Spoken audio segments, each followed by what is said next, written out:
Guys, this is a video I put off for a very long time. I get a lot of questions, why don't you describe that mysterious pick kit sitting in the background of every single video?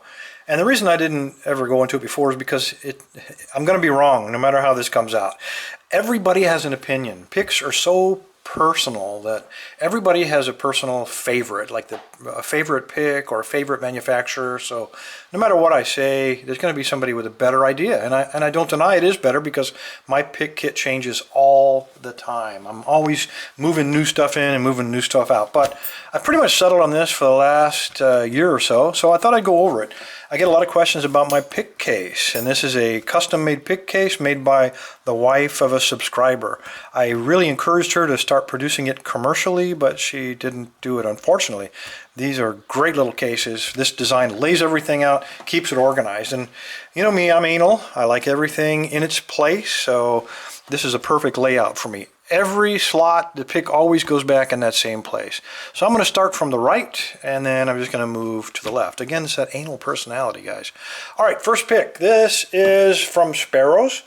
This is one of their picks from the Monstrum kit. You can now buy this singly. This is called the Tron. I like this because it's very small, very narrow, fits into very tight little keyways, and it's got a good amount of rise to it. So if you got a high cut pin, the Tron is a really good choice, at least for me. You see me using that one a lot. This next one is called the Hybrid, Offset Hybrid. Again, a very small pick.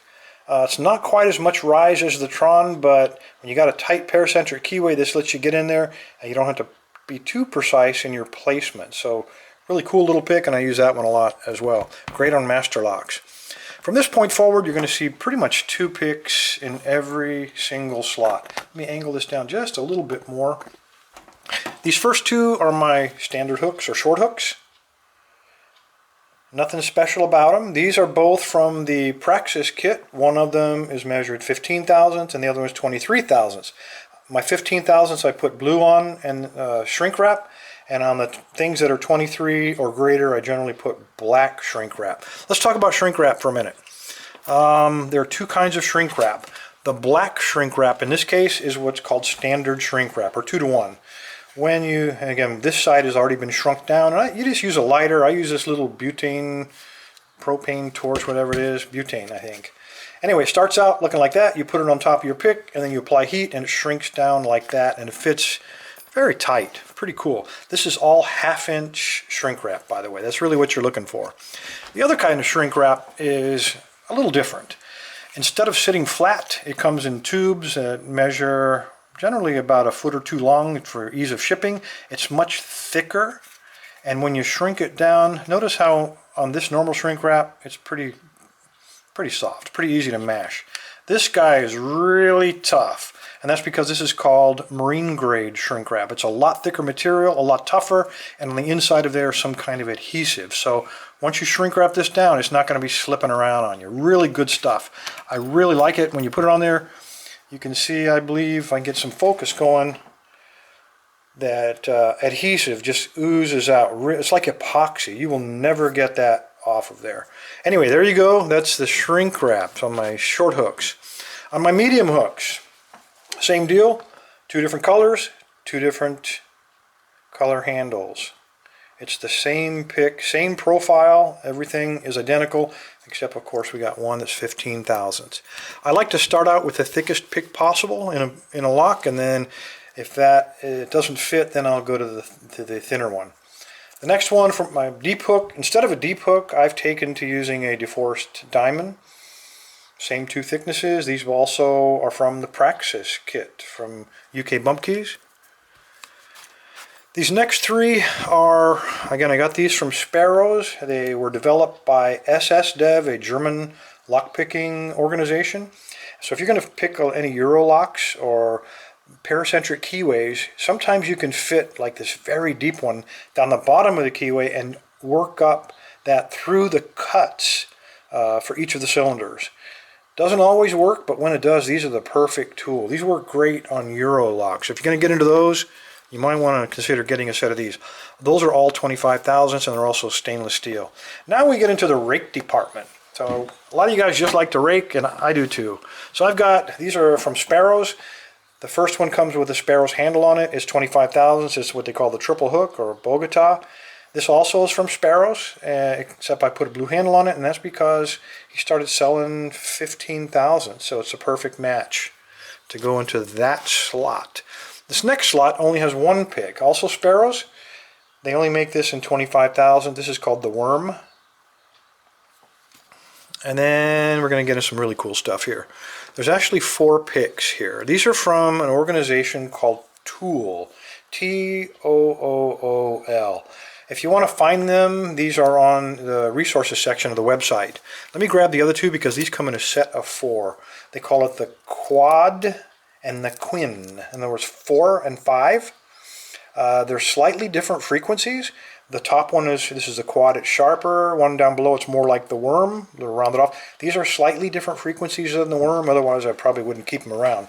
And then the 2 on the bottom are the Quin. Again, 5 humps, one is sharp and one is not, for getting into the shorter profile keyways. Really cool. They come as a set of 4. I can't remember what they sell for, I'm sorry. This is a new one as well. This also is from Sparrows. This is a weird looking one. This is what they call the Warlock. It's got a really cool graphic on it. I thought I'd show it. I don't really care about the graphic because eventually that's going to scratch off. What I care about is, does this thing work? And when you compare it to, say, a triple peak, it's huge. It's like 4 times as high as a triple peak. But I don't use it on standard locks. Instead, what I find this is really effective on are wafer locks. And you can use both sides of it, either for raking it in and out or rocking it up and down. Very successful, and that's why it earned its place in my kit. When I got a wafer like that lock, that's the first one I grab. These last 2 tools, this is one I made. I made this out of 32,000 stainless steel stock, and I just ground it down into a point, and it's a knife that I use for bypassing padlocks. This last one is a commercial one. It's for decoding. It's called a Decoding Knife. This measures, I believe, 14,000. I think I got this one from Sparrows. It's a really hard plastic handle, very comfortable to hold. And if you're going to decode or bypass some locks, that's a great tool to have. It's earned its place more than once, believe me. When you take a look at the mat, on the top right is where I keep my shims. I've kind of settled most of these shims. I think all the spring steel ones cost about the same no matter who you buy them from, and I think they're pretty much all identical. I got these from Southord. I think they're around 25 bucks for 20 of them. They don't come with these little blue handles. I got those off of a Goso kit that I threw the shims away, and I kept the handles. Kind of makes it easier on your thumb when you're mashing them. These are a little bit sharp sometimes, so that if you wrap electrical tape or use that dip stuff, or maybe use shrink wrap on the handles, it's going to save you a little bit of pain and possibly some cuts. In terms of the tweezers, I've tried a lot of different tweezers. These are by Sparrows. They came out with these several months ago, and I pretty much settled on them. I really like them. They're easy to use, precisely made from stainless steel, and you notice I got that little cutout. So that's why you guys haven't seen me dropping too many pins in the videos lately. This thing really holds them well, secures them. All right, what else do we have? You guys asked me about how, is it normal? I broke a pick yesterday. Oh my God! Yes, I break picks probably 2 or 3 every week. Why? These are just metal, guys. They're thin pieces of metal that we're levering and we're twisting and we're turning, and they're going to get metal fatigue. It's going to happen. You're going to bend them out of shape and you're going to bend them back, and eventually it's going to fail. Trust me. So don't just have one. The picks that I use a lot of, which is pretty much all of these, I keep extras. And there they are. I keep a bag of extras. There's probably, I don't know, 50 or 60 picks here. And I keep them segregated according to type. There's the Deforest, there's my hooks, there's all my different rakes, and what do we got here? This is the SS Dev kit. A couple extras of those. I buy these when things go on sale, guys. When I see that I'm getting 20% off, like during a holiday, I'll order 5 or 6 of them. And I'll just throw them in a Ziploc bag so that when the day arrives, when something breaks, I got a replacement for it. I don't have to wait a week for the picks to get there. And by investing a little bit over a long period of time, you end up with 50 picks in bags. And that way, if something breaks, you can quickly replace it. You don't lose any ground. Tension wrenches.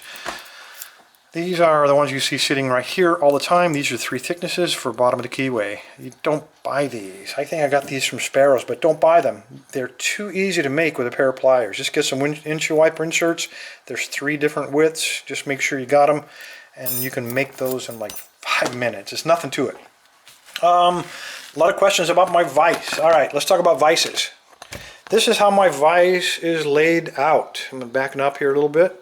This is a Vise Model 350. You can buy it on eBay for right around $90 delivered to your door.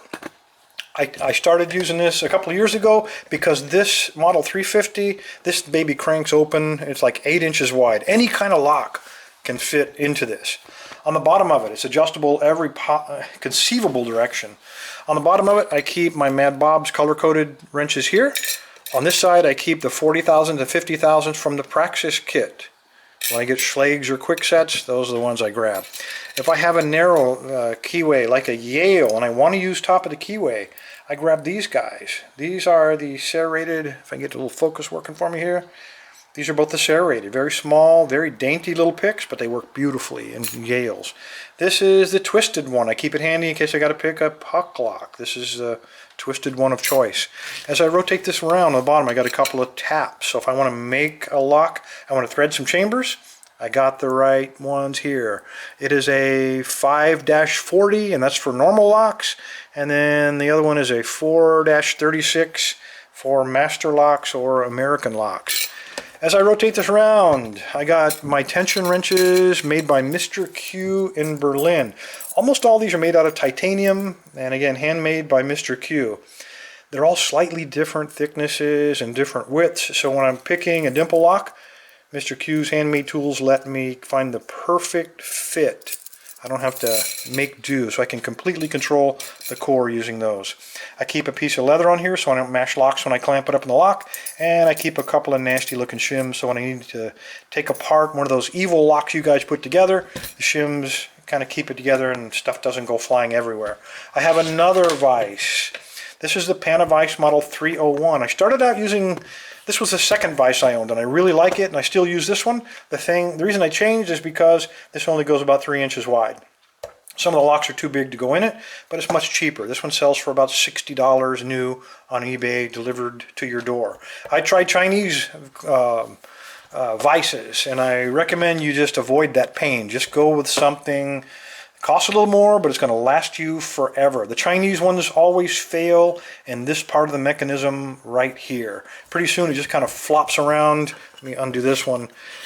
After you use a Chinese one for a couple of months, that's how it works. And it won't let you tighten it back up. So spend a little money, get yourself a quality piece of gear that's not going to disappoint you. All right, fellas, there you go. That's everything on my workbench. I hope I got enough detail to answer all your questions. Thanks for your time. Oh, one last thing. Pinning trays. I keep them on the left here. These were made for me by Steven Zellis. He made me 2 of them, and then I have my 2 homemade ones, so I can take apart lots of stuff without losing too many things. Anyway, fellas, thanks for your time. Stay safe. Stay legal.